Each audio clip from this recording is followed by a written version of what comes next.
Hello dear students, good morning all of you. Dear students, आज आप लोगों के लिए बहुत ही मस्ट यूपी बोर्ड एग्जामिनेशन का क्लास 10 और 12 दोनों के लिए महत्वपूर्ण है।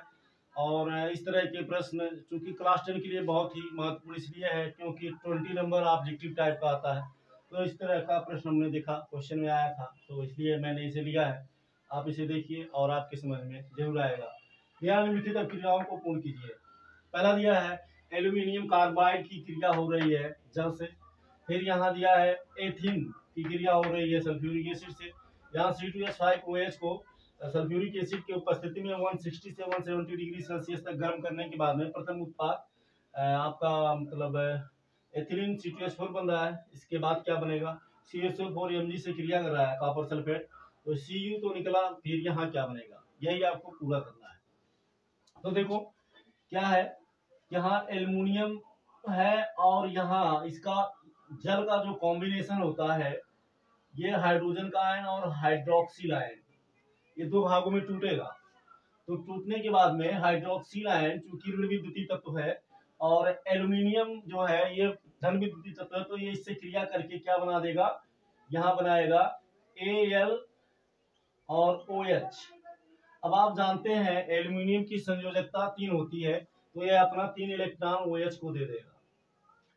और हाइड्रोक्सिल की संयुक्ता 1 होती है, तो इसलिए इसका 1 दे देगा। अब इसे हम बैलेंस कर लेते हैं। यहाँ एल्युमिनियम 4 है, तो इसे बैलेंस करने के लिए आगे हम 4 बढ़ा देंगे।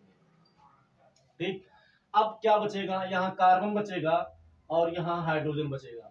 तो कार्बन हाइड्रोजन से क्रिया करेगा तो क्या बन जाएगा, CH4 मेथेन बन जाएगा। अब इसे हम बैलेंस कर लेते हैं। कार्बन यहाँ 3 है, तो यहाँ 3 लगा दीजिए। अब देख लीजिए, कार्बन यहाँ 3 था, 3 यहाँ हो गया।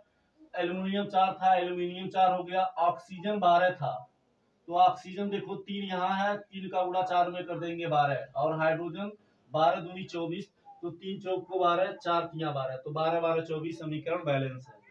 अब एथिलीन जब इससे क्रिया करेगा तो एथिल हाइड्रोजन सल्फाइड बनाएगा, यानी ये बनाएगा C2H5HSO4, एथिल हाइड्रोजन सल्फेट बनेगा।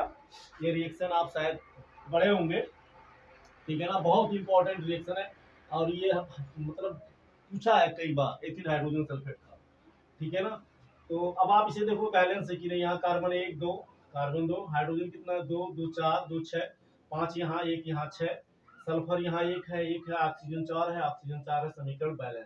ठीक, नाउ नेक्स्ट C2H4 है।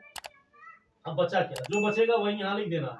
यहाँ कार्बन 2 था, कार्बन 2 हो गया, हाइड्रोजन 4 है, 5 1 6, 4 हाइड्रोजन लिखे हैं तो 2 हाइड्रोजन बच गया, तो ऐसे H2 लिख दो, 1 ऑक्सीजन बच गया, वो लिख दो, हो गया।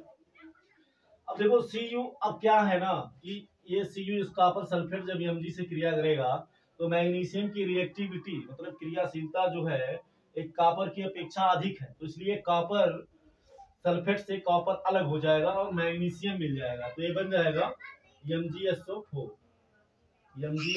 विद्युत रासायनिक श्रेणी आप पढ़े होंगे।